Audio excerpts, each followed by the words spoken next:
Welcome, dear listener, to another deep dive. Today we're plunging into a story that honestly sounds like it's ripped straight from some kind of geopolitical thriller. We're talking international intrigue, alleged conspiracies, a shocking twist of fate. But according to the sources you've shared with us, this is actually presented as a detailed, intricate account of a very real-world legal entanglement. Indeed. Our mission today is to, well, dissect a truly fascinating and sometimes almost unbelievable narrative. It all centers on a document known as the World Succession Deed 1450098.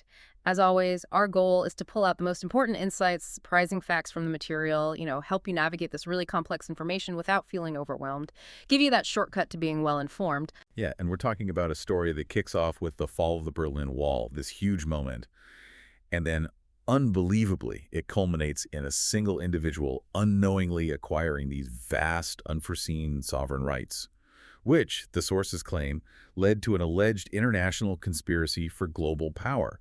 It's a deep dive into, well, the very fabric of nationhood, property ownership, and the profound dynamics of power. Exactly. This isn't just about a contract. It's about the evolution of one person's understanding, the alleged machinations of what the sources keep calling the deep state, and the really high-stakes game of global politics playing out behind the scenes. So let's unpack this extraordinary journey. It starts from these rather humble, maybe even naive beginnings, and goes all the way to potentially world-altering implications. The genesis of an unforeseen treaty from post-Cold War Germany to a real estate ambition. Okay, so let's picture Germany, early 1990s. The air is still, thick with the euphoria of the Berlin Wall falling back in November '89. This wasn't just politics. It felt like a massive paradigm shift, right? A huge moment of joy, optimism, sweeping across the globe. People genuinely thought the world was heading towards a better, more peaceful future. Finally free from that constant, chilling threat of global annihilation that had hung over everyone for decades. Right. The narrator of our sources, who was just 13 then, remembers watching it all on TV. It was the #1 topic everywhere. Yeah, I can imagine. You had these former archenemies who'd been practically on the brink of wiping each other out, now embracing. It was just palpable joy, ecstasy, happiness.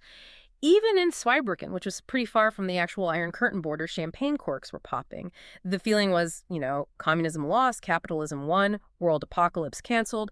Yeah. One big party welcoming new citizens into freedom, celebrating this unified future where anything seemed possible. Exactly. And this period of huge geopolitical change saw not just German reunification, but also the dissolution of the Soviet Union and East Germany.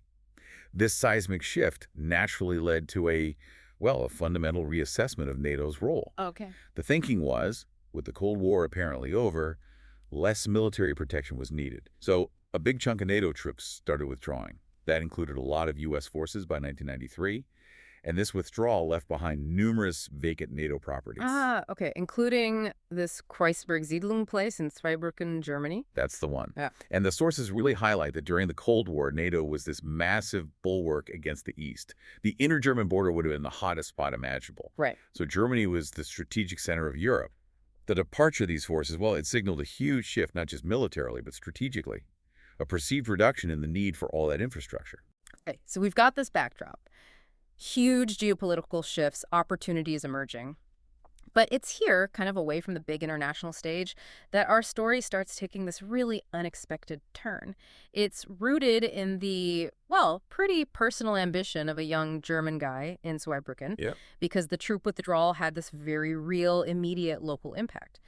Zweibrücken, once buzzing with military folks, faced big economic problems. Unemployment shot up to around 21%. Retail demand dropped sharply, 25%. It was, as the sources put it, the world's largest conversion case. Wow. Just this massive task of turning old military sites into civilian use.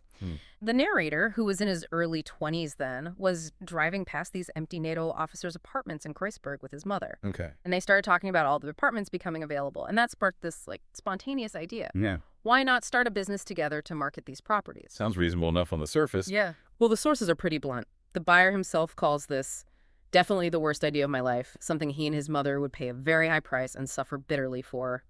He calls it his original sin, admitting he was total blauäugig, completely naive. Right. So the sources introduce us to this buyer, born March 1976, mid-90s. He's just 19. And he has what seems like a simple entrepreneurial idea. market these empty NATO properties. Makes a bold move, drops out of school in his final year, 13th grade, right before graduation. Founds his first company, Immo3D Immobiliengesellschaft MBH. Wow, okay. Gets a starting capital, 50,000 Deutschmarks, from his mother. So a family investment in his vision. His initial goal, simple. Act as a real estate agent, broker sales, earn commission. He saw an opportunity in converting these big military properties. Makes sense. But the sources really hammer home his naivete. They describe him as super naive, völlig weltfremd. Super naive, completely out of touch with the real world. Apparently had no idea how the real game was played. No contacts, no family connections to officials or parties, and crucially, no intention of bribing anyone. So totally outside what the sources called the deep state at this point. Exactly. He wasn't part of it, wasn't even aware of it. His ambition was just straightforward. Right. Agent, immediate sales, get commission. Sounds like a normal small business plan, doesn't it? It does. But the sources paint him as completely total, blauäugig naive, super naive, völlig weltfremd, out of touch with how things work at that level. He apparently couldn't even imagine that these, poorly paid officials making decisions on billion-mark properties daily would let a teenager, he was only 19 when talks started into such a huge deal, without expecting some personal kickback. Right. The idea of buying any real estate himself, let alone the completely insane idea of getting sovereign rights, never even crossed his mind. He was purely focused on those commissions. And this is where a key insight from the sources comes in.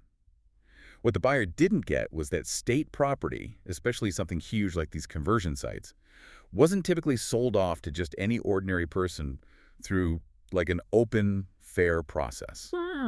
Instead, it usually went to species. That's German slang for insiders or buddies. Okay, I see. These insiders, the sources claim, often got these properties for a symbolic price. Sometimes they even got paid extra to take them off the state's hands. This is described as a typical modus operandi of the deep state, which the sources allege has consistently enriched itself from state assets, especially from all the property in former East Germany.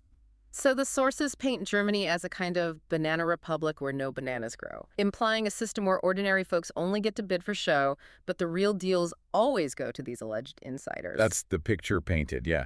The buyer, this unsuspecting teenager with zero connections, was, by this account, completely out of his depth. No chance in that system.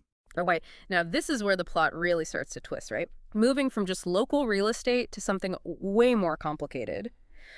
Our sources say the buyer, in his childish naivete, makes this pretty bold suggestion to the Oberfinanzdirektion, the OFD Koblenz. They were the central German authority handling these properties. His suggestion: sell the entire Kreuzberg property, including the part still occupied by Dutch NATO forces. Oh, wow. He genuinely thought it made good business sense. More apartments to broker meant a bigger commission, and he was basically broke at the time. Buying wasn't even a thought. Right. And the OLBD official's reaction to this was, looking back, very telling. Hearing the buyer propose, including the Dutch-occupied part, the official apparently raises his eyebrows and says, that's not possible yet. We need an international treaty for that. An international treaty for a property sale. Exactly. And the buyer, still totally clueless about the implications, just responds with a seemingly innocent, let's just make one. That seemingly tiny exchange, according to the sources, was the exact moment the Secret Services allegedly got involved. The OFD, being pros in NATO status of forces stuff, would have instantly seen the massive implications, unlike the naive buyer. So that was the turning point. That marked a critical turning point. His life, from then on, was apparently manipulated by Secret Services, first subtly, then more openly, for these bigger geopolitical aims. So what's the takeaway for you, the listener, from this first part? It's not just some weird coincidence. It shows how, seemingly normal bureaucratic chats mixed with someone's naivete can become the accidental entry point for these huge alleged schemes. Yeah. It's a strong reminder that the biggest geopolitical shifts can, according to these sources, start from the most unexpected and seemingly innocent personal goals. The narrator actually calls this moment the abrupt end of his normal, carefree life. The start of this huge hidden game involving domestic and foreign intelligence agencies, a maelstrom of covert operations, deception maneuvers, and traps. The World Succession Deed, 282598, a Trojan horse contract. Okay, so the buyer, he's still thinking this is a standard real estate deal. He keeps working, unpaid, for like 2 or 3 years. His mother, who had more admin experience, handled a lot of the contract talks. They didn't have the cash to buy anything themselves, so the plan was always find big investors for all 350 units. Right. The business plan was pretty ambitious. First, find an investor for the whole complex, get a commission. Second, sell individual units to end users, another commission.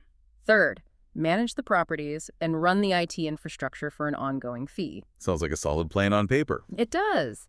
And their direct negotiation partner this whole time was the OFD Koblenz. The sources identify this institution as a pivot point of the alleged deep state, reportedly staffed by high-ranking professionals in international and deployment law, experts in NATO status of forces agreement stuff. This place, significantly located in the Electoral Palace in Koblenz, handled all federal real estate and the international agreements tied to them. And crucially, the sources claim the financial admin within the OFD knew the numbers intimately. They understood that Germany, by 1998, was heading towards serious insolvency. They knew the country was in financial trouble. That's what the sources state OFD officials repeated, suggesting it was a big, if maybe unspoken, driver behind their actions in this whole tangled deal. Wow. Okay, then there was that warning sign, right? Which the buyer didn't quite clock at the time. A big investor suddenly pulls out. Yeah. Their reason.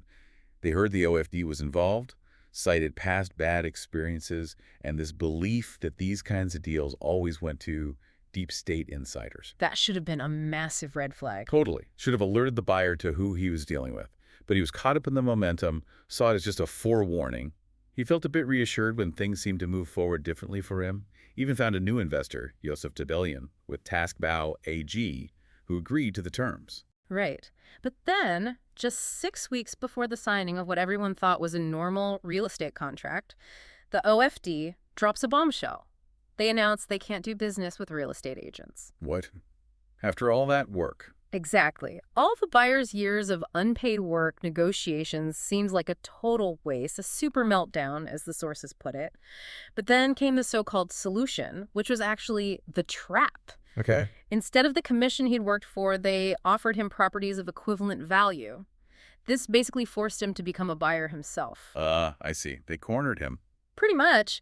The sources even say the OFD offered to give him more properties for free or for a symbolic €1 or even pay him to take them. Seriously? Yeah. But the buyer, apparently not being greedy, refused those extra offers, just wanted to get the Kreisberg deal done. This seemingly small refusal, the sources suggest, unknowingly messed up an even bigger, darker plan they had for later taking back what he got. And his mother insisted he buy it in his private name. Yes, to avoid inheritance tax, and because she apparently didn't trust her then-husband, this further cemented the trap because it kept a commercial entity out of it. And that, as we'll see, was crucial for the hidden parts of the deed. So October 6, 1998, the buyer, now 22, signs what he thinks is just a contract for 71 apartments and a heating plant. Right, but what he actually signed was the World Succession Deed 1.98, which the sources call an international treaty of enormous historical proportions. It was so cleverly disguised they compare it to the Trojan horse, looked harmless like a normal NATO property purchase, but secretly held these massive implications that would only surface years later. And hidden inside this Trojan horse contract, what exactly was transferred? Well, this is the mind-blowing part. This contract, presented as just buying property, secretly transferred the sovereign rights of all UN and NATO states and their physical and legal networks to the buyer. All UN and NATO states? How is that even possible? It gets crazier. The sources claim the contract was ratified by both the German Bundestag and Bundesrat, the federal parliament and council, before it was even signed. Before? Why? Because its hidden value, tied to these vast sovereign rights, apparently exceeded 10 million Deutschmarks. That's a threshold needing parliamentary approval in Germany. The sources say this unknowingly led to the politicians' self-abolition. Germany's highest bodies basically gave their legal blessing to a document whose true nature they didn't grasp. How could they miss something like that? The OFD, according to the sources, used the high purchase price as the official reason for needing approval, kind of sweeping the international law aspect under the rug. It was apparently drafted to be understandable only to absolute international law experts, looking like a normal real estate deal to everyone else, including the buyer. That detail about pre-ratification is just stunning. But it also begs the question, how could this massive transfer of sovereign rights just slip past a nation's highest legislative bodies? Well, the sources suggest it was a masterpiece of camouflage, understandable only to those few experts. For the layman buyer, it just looked like a standard transaction. Plus, that ratification actually turned the international treaty into domestic German law, binding within Germany too, just adding layers of legal complexity. Okay, so how did the contract actually do this? What were the mechanisms? Right, we need to look at the specific clauses. First, the development as a unit clause. Sounds boring, right? Yeah, pretty standard maybe. Seems like it. It stated all rights, obligations, components of the Kreuzberg property were sold as one single indivisible unit. But this wasn't just land and buildings. It crucially included all the underlying infrastructure: electricity, gas, water, telecom, internet networks. Ah, so the networks were key. Absolutely. That simple phrase was allegedly the key to the state succession. It transferred not just physical stuff, but the sovereign rights attached to it. And this leads to the domino effect of territorial expansion. That sounds Yeah. wild. It does, because these networks, broadband, telecom, utilities, they weren't just on the Kreuzberg property. They stretched far beyond, across Europe, even remarkably to the USA. Kreuzberg was reportedly a critical hub, a nodal point for these global networks. Okay. The sources bring up the Corfu Frontier Regulation case as a precedent. Briefly, that case dealt with sea boundaries. But the key principle for this story is how connections like navigation rights or here, a network's reach could legally influence or expand what counts as sovereign territory. So the idea is because these global networks ran through the property he bought, his territory legally expanded way beyond the physical borders. That's the argument presented, especially the telecom internet cable. The sources say it's simply everywhere, and since Kreuzberg had a node, that enabled the deed's vast territorial reach. Wow. Okay, what was the second mechanism? Second, and this is presented as a real piece of legal engineering, the World Succession Deed 1910098 activated a treaty chain. It didn't stand alone. It cleverly referenced and linked itself to existing foundational international agreements, like the NATO Status of Forces Agreement, OSOFRA. Governing troops abroad. Exactly. Or the International Telecommunication Union, ITU, setting global communication standards. And host nation support, HNS agreements, about support for foreign forces. Okay. By specifically mentioning these, the World Succession Deed, according to the sources, automatically bound other states, NATO and UN members included, into its terms. And here's the kicker: without needing their direct signatures or any new ratification. A deliberate legal trick. The OFD Koblenz had apparently integrated the TKS Telepost Treaty with the USA right into the deed roll, linking it seamlessly to these existing international legal chains. So existing commitments were allegedly leveraged to pull unsuspecting nations into this new deed's orbit. The sources say a direct signature wasn't needed. It was enough if they assumed rights and obligations and acted accordingly, like the Netherlands and NATO were already doing on the property. Okay, that's intricate. What was the third element? The third crucial bit was the salvatorisch Klausel, a severability clause in paragraph 21. Normally, this just keeps a contract valid if parts are ruled invalid. Right, pretty standard. But here, it was allegedly used way more cunningly to secretly weave international law into the contract. It said if any part was invalid under German domestic law, the corresponding international legal rule would automatically apply instead. And the effect of that? According to the sources, it effectively made the buyer the sole beneficiary because it nullified the participation of any commercial entities like the investor Tasbau AG. Legal persons, like companies, generally can't directly participate in international treaties that grant sovereign rights. This meant, the sources explain, that almost all of international law and many other treaties could be integrated invisibly but effectively into the contract, bypassing normal German legal limits. Incredible. And the final piece. Finally, the contract also transferred NATO troop status rights, including the critical right to determine borders and, get this, infinite compensation claims against NATO states directly to the buyer. Most crucially, and maybe the most audacious claim, it transferred international jurisdiction, making the buyer the sole and supreme judge for interpreting and enforcing the treaty within all these affected territories. So the buyer, who started as just some naive real estate agent, reportedly became the sovereign of a new state. The sources stress the NATO rights were tied to Kreuzberg, and by selling the area with these rights and the expanding networks, those NATO rights effectively spread to all NATO states. This, in essence, is presented as a legal move that could reverse WWII outcomes, making it seem like the winners lost their sovereignty and were now under an occupation that would have reverted to Germany if the buyer had transferred everything back as planned.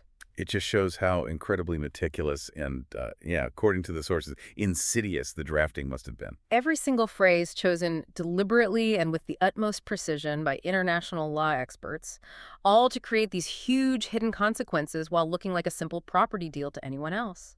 The sources even say it was implicitly stated in the deed itself that the buyer, by getting all rights, obligations, and components of a territory under international law, automatically got the status of an absolutist monarch. They didn't need to spell it out like, hey, idiot, sign this, you're a king. Exactly. It was a legal consequence, a masterpiece of camouflage. Only absolute international law experts could supposedly see through. Germany's alleged New World Order, NWO plan. Okay, so why would Germany allegedly do all this? According to the sources, Germany's supposed drive for global power, aiming for a new world order, is framed as this desperate grab, rooted in a perceived lack of future for the country. They cite a 2024 Federal Ministry of Finance report predicting massive national debt as a major catalyst, signaling a really dire, unsustainable financial outlook. So desperation leading to extreme ambition. That's the narrative. This ambition for world domination is dramatically called Germany's third attempt in 100 years. It suggests this wasn't just a mistake, but a deliberate long-term strategy born from a perceived existential threat to its economy and stability. And this grand plan, Deutsche Idee, the original German idea, allegedly had Germany pulling the strings behind the scenes for a global coup. Yes, using the buyer as a naive straw man, an unwitting pawn in a much bigger game.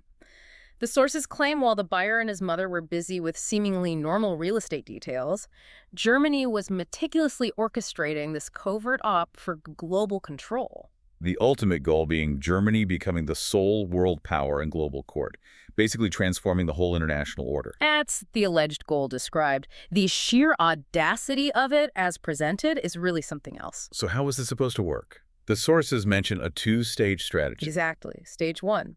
The unsuspecting buyer unknowingly acquires these vast global sovereign rights by signing the World Succession Deed 1998. This gets the rights legally transferred to a private individual, securing them without immediate public fuss, making the buyer this unwitting holder of immense global power, a nobody who becomes a world ruler just like that, as the sources ironically said. So that was step one. Get the rights parked with them. Right. Legally transferred, setting the stage for phase two. The second, absolutely crucial step in this alleged grand strategy was to pressure the buyer to voluntarily transfer those acquired global sovereign rights back to Germany. Voluntarily? How? This was designed to happen through what would look like a harmless development contract about the roads and networks on the Korsberg property itself. This retransfer, crucially, was meant to trigger a second domino effect, a legal cascade transferring world jurisdiction directly to Germany. And this second step was planned from the start. The sources claim a future second international deed was actually envisioned within the original World Succession Deed 1998 itself, specifically for transferring these collective pipelines and roads, indicating a pre-planned two-step process for this alleged power grab. Okay, and how did they plan to get him to transfer it back? Yeah. Especially since it held such immense value.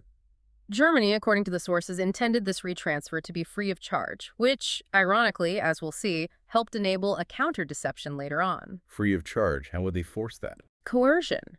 The city of Zweibrücken, allegedly acting for Germany, along with its public utility company, started using pressure tactics. They threatened to stop collecting his waste, demanded millions in supposed development costs for the property, claiming the 50s, 60s American infrastructure needed expensive upgrades to meet German standards. Creating a situation where he faced bankruptcy if he didn't just hand over the roads and networks for free. Exactly, a clear act of coercion. And the narrative says the press, which the sources call the lying press, spread this financial threat, ramping up public pressure, painting him as financially doomed if he didn't comply. This is where it gets really dark, isn't it? The persecution phase. Yes. Once the initial 2-year objection period for the World Succession Deed 1998 ran out October 6, 2000, Germany allegedly believed it had the buyer cornered. The sources say up until that specific point, there was no direct physical or legal harm. Germany supposedly wanted him in saleable condition for the planned reacquisition. But after that date, the gloves came off. The alleged systematic torment began. What kind of torment are we talking about? Immense suffering. The sources allege over 1,000 court cases were filed against him in just 1.5 years. Around 450 defamatory press articles, 56 evictions, repeated And homelessness. 56 evictions. Yes, and even severe physical and psychological torture, including illegal imprisonment and forced medication. The sources are very clear. This wasn't random. It was, according to them, a deliberate, calculated strategy A strategy for what? Just to break him. to pressure him into filing a lawsuit in Germany. The sources explicitly state this was a conscious denial of his rights aimed at motivating him to sue. They even mention allegations of life imprisonment with torture included, highlighting the extreme alleged coercion. Why did they want him to sue them? Their chilling belief, according to the sources, was that such a lawsuit, initiated by the buyer, would automatically transfer global jurisdiction from the World Succession Deed 1.898, which he held directly to Germany. So tricking him into legitimizing their claim. Exactly. Legitimizing Germany's supposed claim to world power on a future Day X. This Day X is pictured as the moment Germany would publicly declare its power, using a German court judgment to confirm its sovereign rights over all countries. Leading potentially to. The sources suggest this could potentially trigger a third world war without rules by trying to legalize aggression and global dominance. Germany allegedly thought by causing him this suffering, it would trigger international criminal responsibility for leaders in other countries, removing them and legitimizing Germany's NWO grab. So the whole elaborate, disturbing plans was to use the buyer as this unwitting legal pipeline. Precisely. He acquires the world's sovereign rights via Deed 1. Then, unknowingly, he's pressured through immense suffering to initiate a court case that finalizes the transfer of those rights back to Germany via Deed 2, or the legal action itself. The sources stress Germany's conviction that it could rule the world this way, taking over sovereignty gradually, believing it would be legally bulletproof through a German court ruling on Day X. And the lack of harm in the first 2 years fits this. Yeah. Keep him saleable. Exactly. Keep him in a condition where he could sign Deed 2 or initiate the lawsuit before the systematic destruction began after October 6, 2000. The turning point sabotage at the notary's office. Okay, so Germany thinks its plan is working. They believe they've got everything perfectly set up for this crucial second transfer of rights from the buyer back to Germany. The buyer, under all this pressure, millions in alleged costs, public shaming seems ready to sign away the roads and networks free of charge. There had been lots of phone calls, with the notary in Pirmasens, with the OFD, all preparing this transfer to the city of Zweibrücken and through them to Germany. The buyer at this point just saw it as a formality, a way to end the financial nightmare. He was apparently ready to sign whatever it took. But then at the actual notary appointment in Pirmasens, something completely different happens. Totally unexpected. He goes in, expecting to sign the development contract for the roads and networks. He's there with his mother, the notary, the OFD official. Instead, he's handed a single A4 page. It's just one page. Yeah. And it simply stated he had completely fulfilled all obligations from the World Succession Deed 12798 and had no more obligations. What? No transfer, just freedom from obligations. Exactly. He was surprised, even suspicious at first, reacted dismissively, wanted to read it super carefully, probably fearing another trick. I would too, but he signed it. He did. Despite the suspicion, the simplicity of it, and a massive relief of being free from all obligations and financial pressure, he thought, this is a good deal. Nothing better could happen to me. So he signed. The OFD official, acting as the federal government's representative, signed it too. And the official said the roads and networks transfer would happen later. Yeah, stating it would be made up for in a future appointment. Yeah. An appointment that, crucially, never happened. This moment, the sources say, marked the start signal for the damage that followed. Everything changed irrevocably from that day. Because this wasn't just a lucky break for the buyer. No accident at all. The sources explicitly named the OFD official from Koblenz and the notary from Pirmasens as double agents. Double agents. Working for who? Allegedly working for a foreign secret service. Russia is named as the prime suspect. Their goal, sabotage Germany's NWO plan. Wow. The sources suggest the notary, who apparently drove a dark Porsche convertible, was bribable and key in betraying Germany's grand design. This intervention, right then, is called the single most important moment in the whole story. It stopped Germany from legally getting world power, leaving the rights with this non-powerful individual, the buyer. And these double agents, they tricked Germany. According to the sources, yes. They intentionally presented this forged, non-existent deed, the one freeing the buyer from obligations to Germany, making Germany believe the vital transfer of world sovereignty had successfully happened. How do they manage that? The detailed phone calls beforehand, preparing the expected transfer were apparently recorded and helped to build the deception. Plus, the fact Germany planned the retransfer to be free of charge made it easier. No money changing hands meant less scrutiny, fewer potential red flags. And Germany bought it completely? Apparently so. And adding another layer, showing Germany's alleged deep commitment to this delusion. The sources claim Germany even protected the notary and his assistants from an attempted murder charge involving the buyer's mother. Protected them. After an attempted murder? Yes. This happened when she bravely tried to get crucial files from the notary's office. The sources describe a brutal attack, broken rib, nearly thrown over a railing by several people, including an alleged agent provocateur. That's horrific. But Germany protecting the notary ironically ensured they kept trusting the very people who'd betrayed their plan. It let the delusion of global power persist. The notary even filing for guardianship over the buyer and his mother later was seen by Germany as proof of his loyalty, further cementing the deception. So since that sabotaged appointment, Germany's been operating under this delusion, believing they hold global power. That's the claim, operating under the profound delusion that everything has been transferred. But because the crucial final step never actually happened, the NWO, as Germany allegedly sees it, hasn't been legally finalized for them. The sources argue Germany's behavior since then only makes sense if it truly believes it has this imaginary contract secured. Any harm to the buyer before this fake treaty would have been pointless, potentially invalidating the future contract they thought they were getting. So the actual rights, the global jurisdiction, it all stayed with the buyer. Exactly. That act of sabotage fundamentally stopped Germany from getting world power, according to the sources. Instead, it left the power with an individual who is powerless, in a traditional state sense, can't wage war, unlike a powerful nation. And the theory is foreign powers intervened. Yes, the implication is that foreign powers, likely Russia, caught wind of the deed in Germany's plan.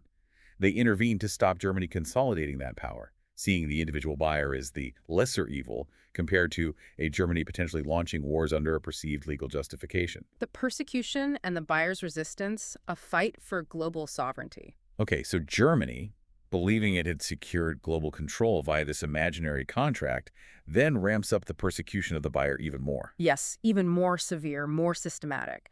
A relentless barrage of legal attacks. Over 1,000 court cases in just 1.5 years. Often based on what the sources call ridiculous illegal invoicing and fake judgments. This even included the completely illegal forced sale of the actual Kreuzberg property, the foundation of everything based on these fake claims. 1,000 court cases. That's unimaginable. And alongside that, the relentless media defamation campaign. Around 450 articles from the lying press slandering him, inciting the public, painting him as a bad real estate shark who didn't pay bills, harmed tenants, justifying taking everything, auctioning his property. Turning the whole city against him. Totally. Made him the talk of the town, massive envy, treated like an outcast, an outlaw. The sources say he got over 160 death threats by email in one day. Had to shut down his email completely. That's insane. And the persecution went beyond legal and media. Far beyond. Into illegal forced sales, repeated evictions, 56 evictions, long stretches of homelessness for him and his mother. And the illegal imprisonment in a penal psychiatric ward. Yes, subjected to horrific conditions there. 4.5 years of forced medication, way beyond the German legal maximum of 6 to 8 weeks for that. Forced medication for years. And 5-point fixation being restrained 14 days for him, 6 weeks for his mother, plus 13 months of permanent isolation. And don't forget the attempted murder of his mother at the notary's office, which Germany allegedly covered up. The sources even say they were criminally sentenced to life imprisonment, showing the extreme severity. But this brutal persecution had an unintended side effect. It forced him to become a legal expert. Exactly. A profoundly unintended consequence. He had to defend himself in court, no lawyer, started this incredibly difficult journey researching international law. The sources say the judges, described as idiots of judges for not grasping the real legal situation, unintentionally gave him this perverse legal education through hundreds of court cases, slowly expanding his understanding. And he learned lawyers couldn't be trusted. Painfully learned they could be corruptible, would betray him. So self-representation became his only path in a system that seemed totally rigged against him. And then there was that bizarre detail about internet censorship. Yeah, deeply telling. Trying to understand his situation, he finds his home internet is blocking searches for Völkerrecht, German for international law. 0 hits. No. Zero. Initially made him think, okay, maybe it's just not relevant. But as the court cases got more absurd, flagrantly ignoring obvious violations of German law, he knew something was deeply wrong. This manipulation pushed him to look elsewhere. He eventually goes to a cafe in another city, Kaiserslautern, uses their Wi-Fi, searches Völkerrecht again, numerous results. It was through that discovery that his faith in Germany as a Rechtsstaat, a state under rule of law, completely shattered. He concluded it was an Unrechtsstaat, a state of injustice. So through all this self-representation, forced education, research as well, he slowly figures out the true nature of the world succession deed, 143988. Slowly, painfully, yes. He realizes it's way more than a property contract. It's a state succession deed. This leads to the profound realization. He is, de facto, the sovereign of a new state. He gets that selling the interconnected global networks means his sovereign territory stretches far beyond Kreuzberg, covering all NATO and UN states. That must have been a mind-bending realization. A massive shift from mundane real estate to an international treaty of state succession, and he only got there through these incredibly indirect, painful experiences. So how did he react? What did he do with this new understanding? In response to this disturbing new reality and his total disillusionment with Germany, he starts establishing his own entities. August 1st, 2002. In what must have been an incredible act of defiance, he declares himself King of the Königreich des Kreuzbergs, KDK, and sets up the Königshaus des Kreuzberg, KHDK, basically proclaiming absolutist monarchies where his word is law. Aye. According to the sources, once he realized he'd bought a sovereign state, he needed to define its form, give it a name, so he could operate within international law. And he created other entities, too. Yes, to establish his international legal standing further, he founded the Mitteleuropäische Gemeinschaft, MEG, as an international organization, and the Vereinigte Königreich des Kreuzbergs, VKBK, as a confederation of states, declared himself president of both. How did he even do that? Diligently scoured the internet for founding statutes of similar international alliances, used them as inspiration to meticulously write his own. These four entities, he believed, let him act independently under international law, allowed him to transfer sovereign rights to natural persons without needing a third state involved, made him legally self-sufficient, not reliant on what he saw as corrupt rulers from other states. And then these combat titles, that sounds unusual. Very unusual, but strategically vital for him in his legal battles. Let's break them down. First, sovereign. Not just self-appointed. The sources claim it was conferred by the deed 12098 itself, as he got international legal rights and obligations, making him the executor of state sovereignty. Second, king. To represent the legal fallout of the rights transfer, symbolizing his perceived absolute monarch status, word is law within these new territories. Right. Third, and this is wild, professor of law, Professor Jerner, he literally founded a university on paper at Kreuzberg just to give himself this title. Did that even work legally? Amazingly, yes. The title was actually confirmed by a German administrative court, his only win out of over 900 cases. Why was that win so important? Strategically crucial. It let him represent himself in German courts. There's a loophole allowing foreign-titled law professors to bypass mandatory legal representation so he could avoid potentially corrupt lawyers. Clever. What else? Fourth, diplomatic status. CD status. He claimed this automatically via the deed and NATO SOFA, hoping for enforcement protection against the harassment and wrongful judgments. Fifth, judge. Since he held international jurisdiction over the treaty, he saw himself as the sole and supreme judge within the affected territories. And finally, president of the MEG and VKDK, letting him act as a legal person internationally without relying on other states. Must have felt strange using those titles, though. The sources admit they were privately embarrassing, made him feel ridiculous. He kept them secret from most people during his awful time in the psychiatric ward. But for him, they were essential legal weapons in his fight. Okay, so despite all the persecution, the torture, the imprisonment, his main act of resistance is simply not suing Germany. That's presented as his most crucial act of resistance, yes. His unwavering refusal to file a lawsuit in Germany. He believes absolutely that suing would automatically transfer the global jurisdiction from the deed 1.70-98, which he holds, directly to Germany, finalizing their alleged NWO plan. And Germany keeps pressuring him to sue. He explicitly states Germany makes it crystal clear. He'll never be released unless he sues. So by enduring all that suffering, the torture, imprisonment, and just refusing to sue, he believes he's actively stopping Germany's plan. In his own words, he's protecting the world from falling under German control. His immense personal suffering is the painful but necessary price, in his view, to prevent a far greater global harm. He's positioned as the biggest victim, right? Unknowingly used for this huge heist, then targeted for destruction just for holding the rights others want to use. That's exactly how the sources frame it. Left to be destroyed simply for possessing the very rights others sought to consolidate for themselves. Geopolitical speculation and the looming Day X. So the sources propose this really unsettling consequence of the World Succession Deed 114098, that the old NATO and UN states are now, legally speaking, just territorial shells, or even zombie-staten. Zombie states, meaning Meaning they've allegedly lost their territory and assets to the buyer through the deed's legal mechanics.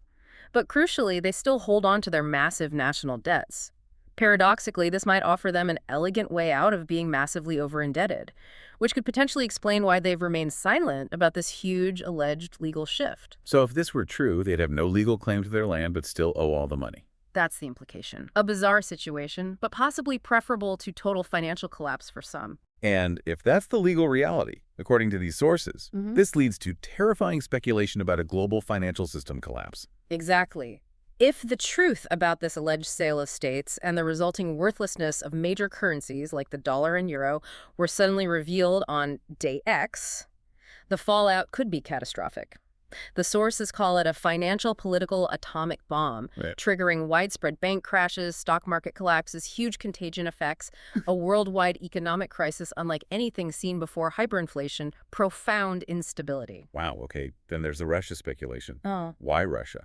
Well, the narrative heavily speculates Russia, as NATO's main adversary for decades, could be the secret force behind sabotaging Germany's alleged NWO plan. The motive being Strategically massive. Weaken and split NATO and the UN by ripping out their legal foundation, undermining collective defense NATO Article 5 and the nuclear umbrella.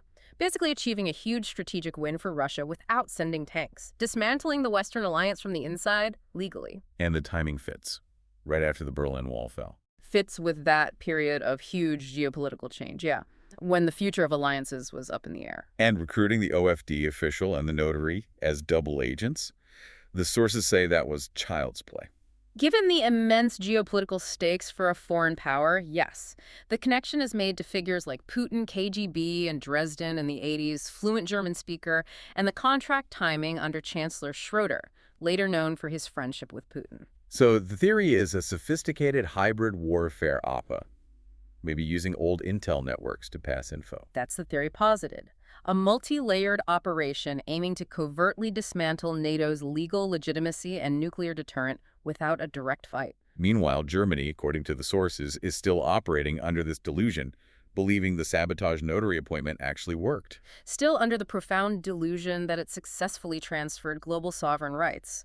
Allegedly preparing for a day X to publicly assert this claim, using a German court judgment to confirm its sovereign rights over all countries. Convinced they could just flip a switch and take over. Convinced they can subvert the world order whenever they choose via their own internationally binding court judgments, securing their new world order, suggests this unwavering, almost fanatical determination based on a fundamental misunderstanding of the legal reality. But the critical point remains.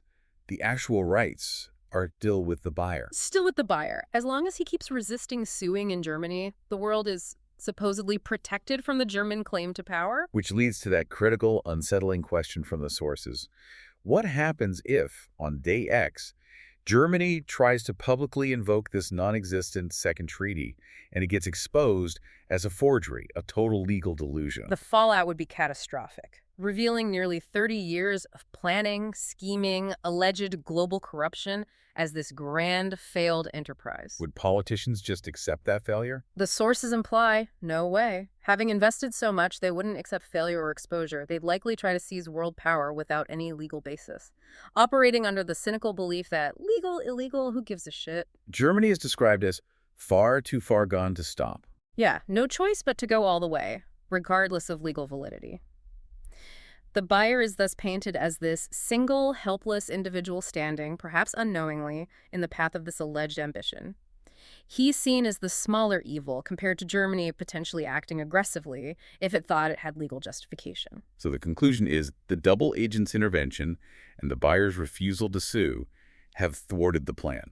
so Yes, far. so far. But Germany is still determined, secretly prepping for a day X to reveal its claim to global power. The stage, it seems, is still set.